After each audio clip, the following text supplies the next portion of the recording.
If the fates and the planners had decided differently, right now this field would be a building site. High-vis, big diggers creating a new railway station for Bala, the noise of activity, rather than, well, birdsong.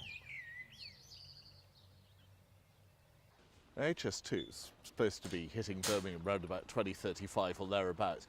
Is HS2 going to get to Birmingham before the Bala Lake Railway gets to Bala? No. In a word. It was no in a single word.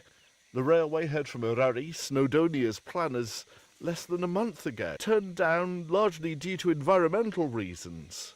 They say more people ending up in the centre of Bala puts more phosphate pollution problems into the River Dee. The increase in the number of tourists, it was projected to go up to about 60 to 80,000 people per annum, which was, a significant additional number of people into a relatively rural area. The conclusion was that the Welsh Water's wastewater treatment works weren't really equipped to deal with this number of tourists. Is there a compromise that's doable here, do you think? The short answer is yes, but I'm not sure I found it yet. We've got to find it.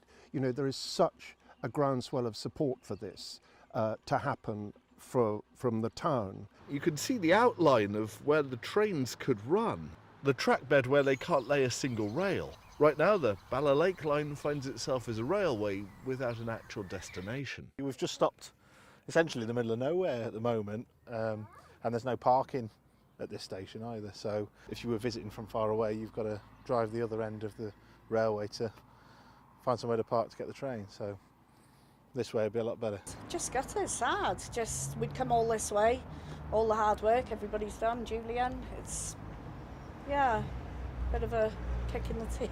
This is Wales Tourism Week. The question here is there a point of balance that can be found between visitors and the countryside they want to visit? More for the enthusiasts to get excited about. So I think it would be good, and it'd bring visitors and money into the towns. Building a railway was, in some ways, a lot easier 150 years ago when engineers wore top hats and steam engines didn't even raise a second glance because, well, they were everywhere. As it is, the train's whistle echoes as far as town. The train doesn't end up there, that's all.